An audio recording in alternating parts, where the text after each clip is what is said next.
protagonista de tu vida y brillar a cada momento, Ludic Parlor Salón es la solución. Contamos con servicios de manicure, pedicure, mini spa, mani y gel color, pedi spa, cortes, tintes, spa para cabello y mucho más. Visítanos, Boulevard Morelos, número 717, local 4, en Plaza Terza. Haz tu cita al 688-1286. Aprovecha las promociones por aniversario. Ludic Parlor Salón, siempre a la vanguardia.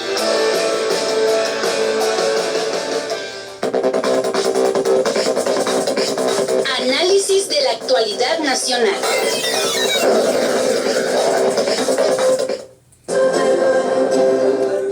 Pues qué bueno que siguen ustedes con nosotros en el tomo 159 de Confieso que he leído. Hoy, martes 17 de marzo. Pues gracias a usted que nos está escuchando en la radio, que espero que esté con una sintonía muy apropiada en su radio receptor de su casa o de su auto.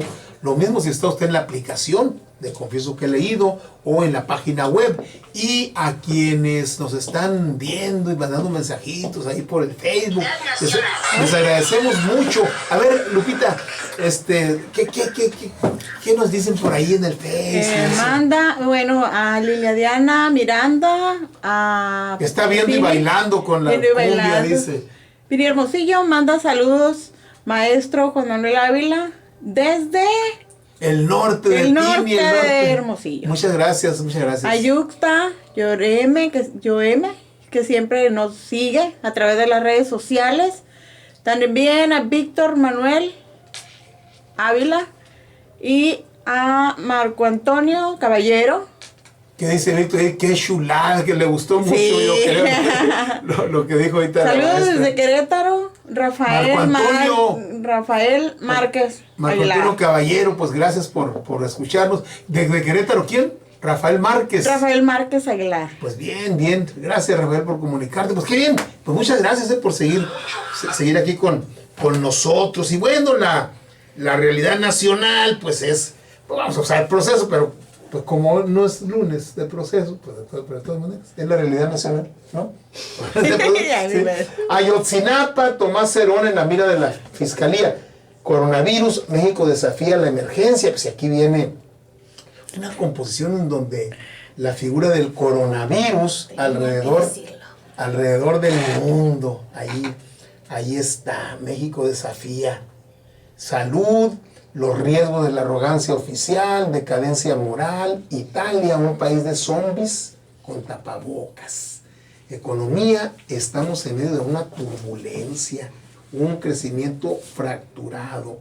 Justicia, caso Ayotzinapa, la Fiscalía va contra los actores clave. Ciudad de México, el gusano naranja, un caos. Pues hubo un choque allá de 2 trenes, en la estación Tacubaya, allá en Miguel Hidalgo, en la Ciudad de México. Ese es el gusano naranja. Delincuencia organizada, días de violencia, rumores y pánico. Seguridad, meseta purépecha, una autonomía que requiere protección. Presencia, ausencia, unidas en una explosión de hartazgo. Pues el 8-9 de marzo. Pues así están las cosas. Y pues aquí en el reportaje principal de Proceso, Edna Gabriela, buenas tardes, buenas noches. Buenas noches a todos los que sintonizan Radio Sol 106.3, pues estamos en este segmento de las noticias nacionales. En este caso estamos con Proceso y en especialistas. Antes, ¿cómo te ha tratado el coronavirus, Edna? Pues tranquilamente, como les digo a mis compañeros y así, que ya ves que luego te saturan el celular de imágenes. A mí no me gusta eso. Si de por sí ya sabes cómo soy, de que normalmente no me gusta recibir tantas imágenes, yo sí les pido así, no, pues no me mandes. ¿Por qué? Porque se crea pánico entre ellos y luego están mal informados, hay una hiperinformación y no estás como que al 100% informado de lo que realmente debes de seguir, las instrucciones. Entonces, a mí no, como que no soy mucho de estar viendo qué publicaron en el Facebook, qué dijeron. Yo me informo de básicamente lo que debe ser y con eso me quedo. No me gusta estar viendo los memes y esas cosas, no. No, o sea. Y tanta fake news, ¿no? Tanta noticia Entonces, falsa. como te por digo, ahí. tranquilamente, ¿por qué? Pues como bien lo decimos, llevar a cabo, seguir las instrucciones, mantenernos al margen, estar en casa, evitar o sea, lo que podamos salir, básicamente, ir y venir al trabajo y así, pero no estar 100% con pánico y estarle también a otras personas, estarle también pues, transmitiéndolo ese pánico, ¿no? Especialistas del UNAM advierten que sería muy riesgoso que el gobierno federal cometiera la arrogancia de creer que tiene bajo control el COVID-19 y llama la atención sobre todo el hecho de que es nula la vigilancia en ciudades fronterizas y ponen el acento en Tijuana con Estados Unidos, país en que la enfermedad está muy extendida. Pues aquí básicamente nos está hablando de Estados Unidos y están poniendo el acento entre Tijuana y los Estados Unidos porque es donde se ha extendido más lo que es el COVID-19. Pues sí, fíjate que se ha hecho mucho énfasis en la prensa internacional y por eso de alguna manera lo recoge. Pues están, pues bueno, algunos se mofan, se burlan porque lo que está haciendo el gobierno mexicano se sale de los cánones, se sale de los cánones de lo que está pidiendo la Organización Mundial de la Salud. Incluso la OMS ya le pues llamó la atención de que muchas de las cosas que ha estado pidiendo el presidente de la República Mexicana y el vocero para el caso de coronavirus, que es el subsecretario López-Gatell, van a contracorriente de lo que la Organización Mundial de la Salud ha planteado, ¿sí? Por eso es que se ve a ese tipo de riesgos, ¿no?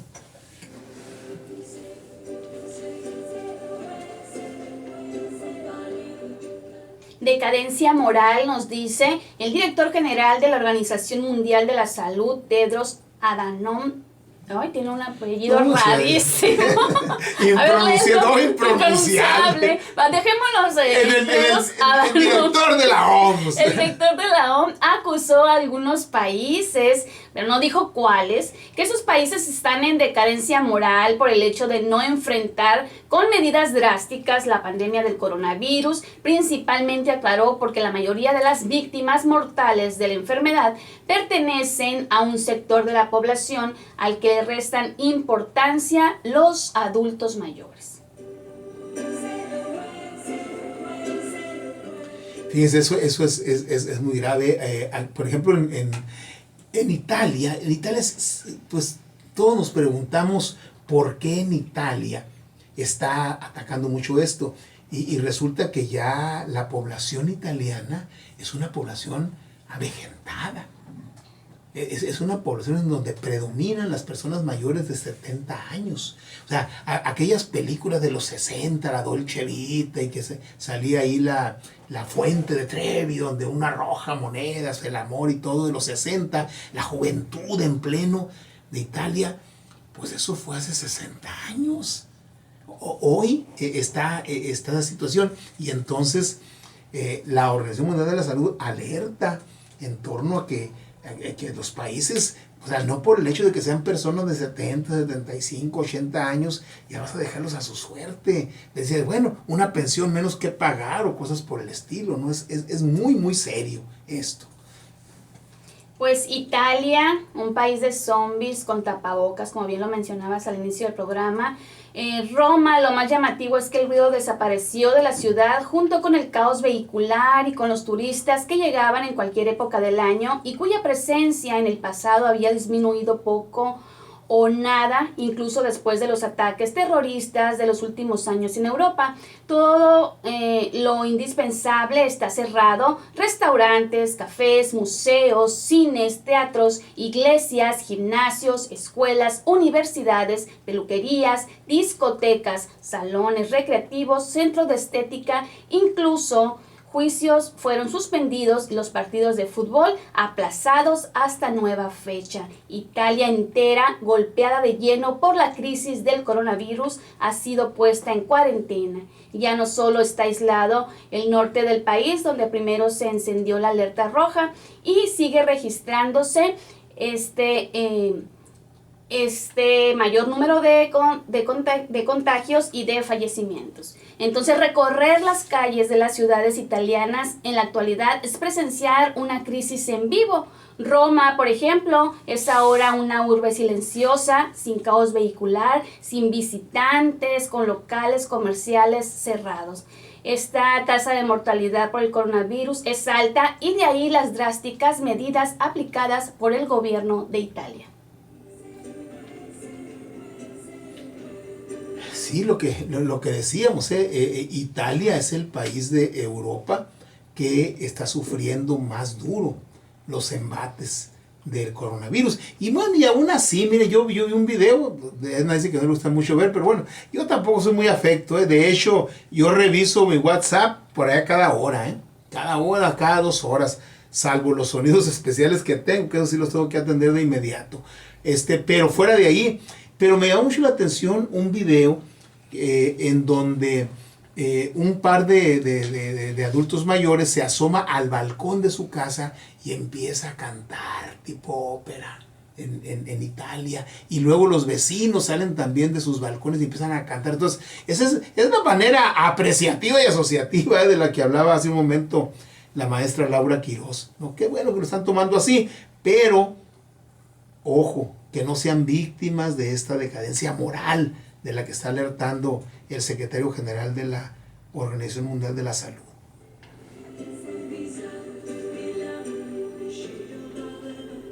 Y de Italia nos vamos a México. Estamos en medio de una turbulencia. La pandemia del COVID-19 no solo puede provocar una crisis sanitaria, sino una catástrofe económica. Si el virus se extiende y permanece durante meses en el país, podría comprometer los recursos públicos destinados a obras de infraestructura prioritarias de la 4T, como la refinería de Dos Bocas, o peor aún, a los programas sociales que promueve López Obrador.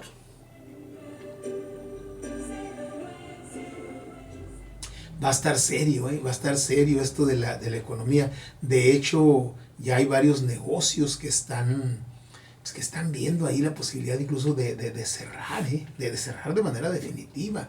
Es difícil, es difícil la situación, y yo creo que desafortunadamente se va a agravar, y si no hay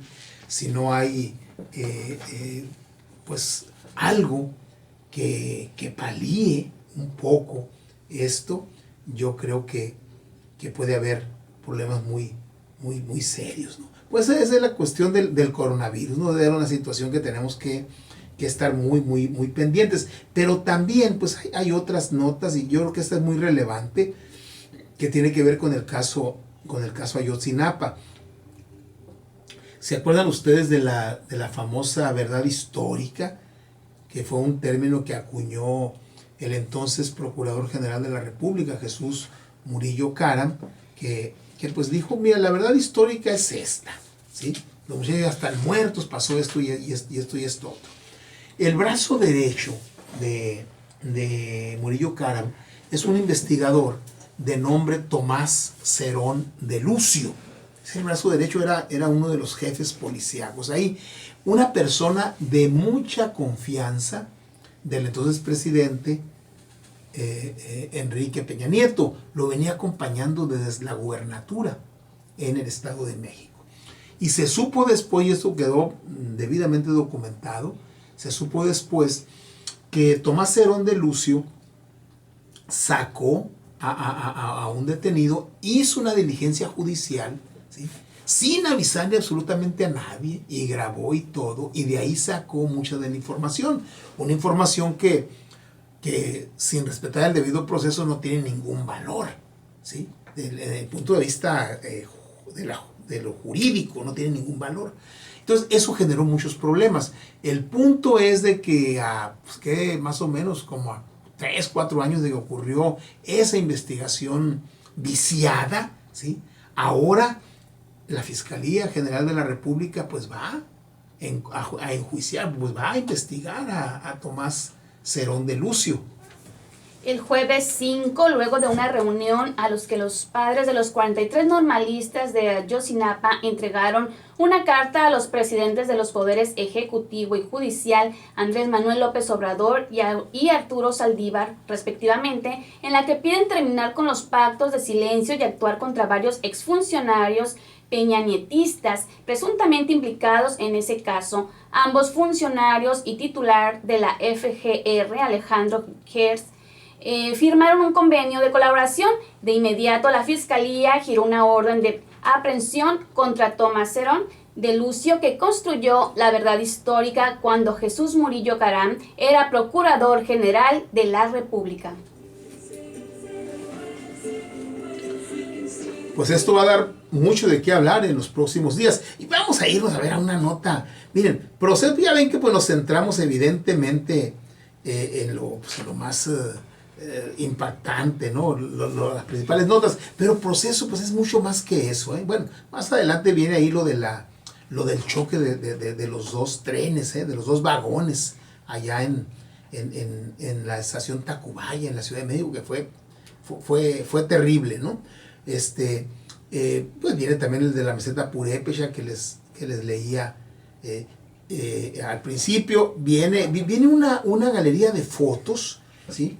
Que es unidas en una explosión de hartazgo, y viene una galería de fotos, mira, fotos de la marcha, de la marcha, fotos de la presencia femenina el día 8, el día 9, esta pues como galería de zapatillas. En una foto pues, se ve al fondo una catedral ahí, una galería de zapatillas casi como diciendo, pues nos faltan las dueñas de esos zapatos, de esas zapatillas, de esos tacones, ¿no? Pero viene también, vienen notas internacionales sobre Argentina, sobre Colombia, vienen algunos trabajos sobre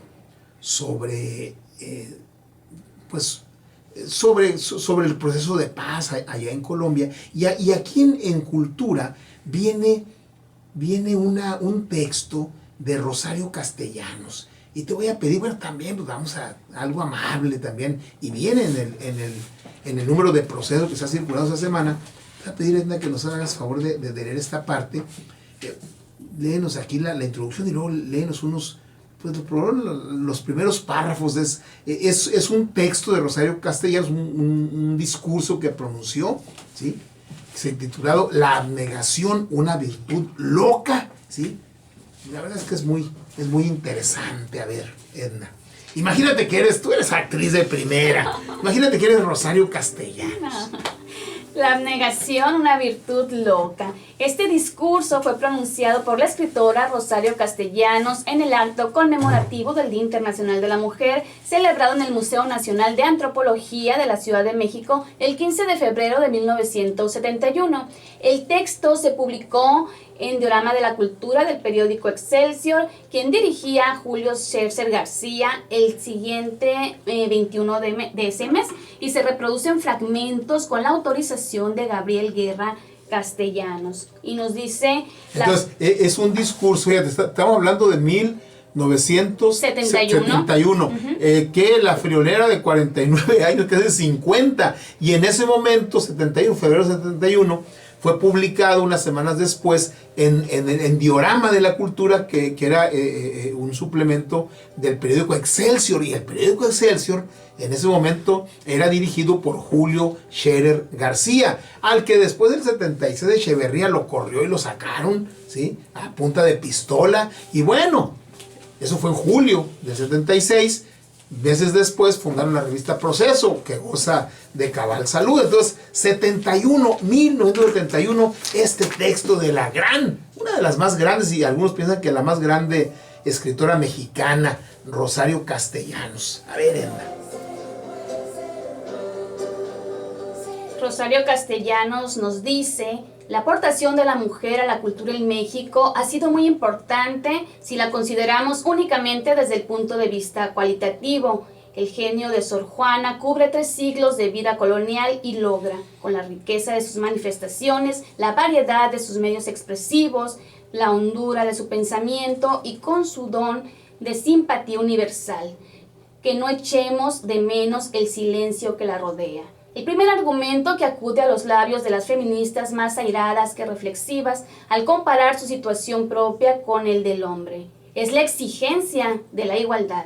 Una exigencia que en tanto metafísica, lógica y prácticamente imposible de satisfacer, proporciona un punto de partida falso y arrastra consigo una serie de consecuencias indeseables.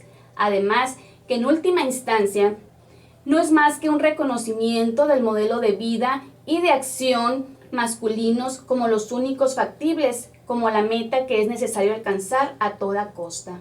Esta investigación va a conducirnos a un descubrimiento muy importante, el de que no existe la esencia de lo femenino, porque lo que en una cultura se considera como tal, en otra o se toma en cuenta o forma parte de las características de la masculinidad.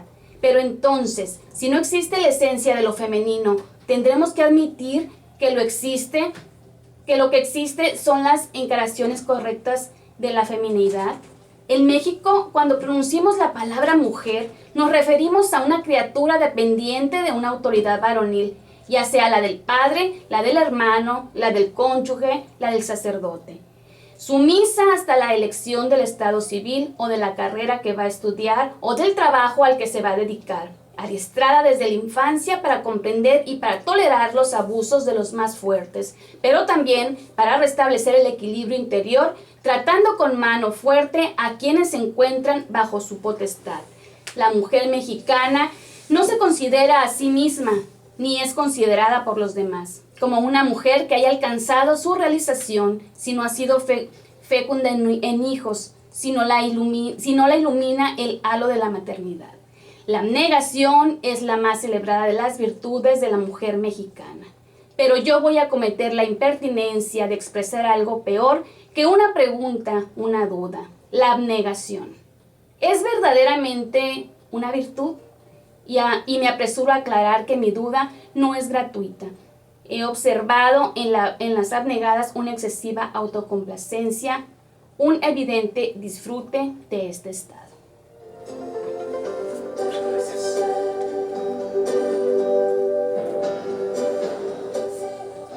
Pues ese es Rosario Castellanos, y bueno, pues ojalá tenga usted la oportunidad de leerla completa. Por eso la abnegación, una virtud loca, pues era parte y sigue siendo parte de los estereotipos que estaban en boga hace casi 50 años y que de alguna manera siguen estando presentes en nuestra cultura.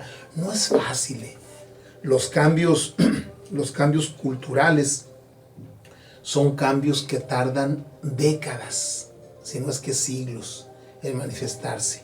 Pero hay que empezar poniendo, pues desde ya, la primera piedra. Tomamos nuestro separador, lo colocamos.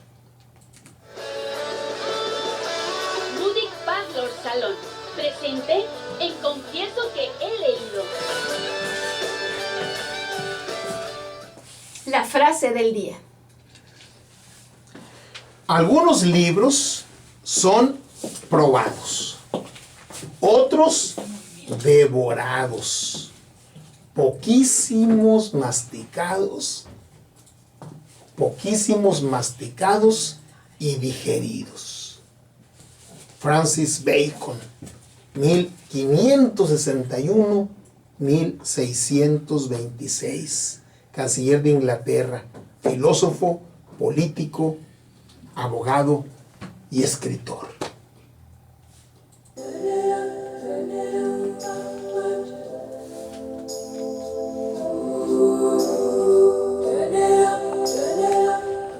Aquí en Confieso que he leído tratamos de masticarlos y digerirlos, ¿sí? Para que usted junto con nosotros los goce, los libros de todo tipo. Tomamos el separador, lo colocamos y te recuerdo que es un gusto haber compartido contigo este tiempo y este espacio. Te invito a que mañana los compartamos de nuevo. Y para que tengas una muy, muy sabrosa y movida noche, te invitamos a que escuches y bailes con salseros de Cuba. Te estás jorobando. Y mañana nos vemos.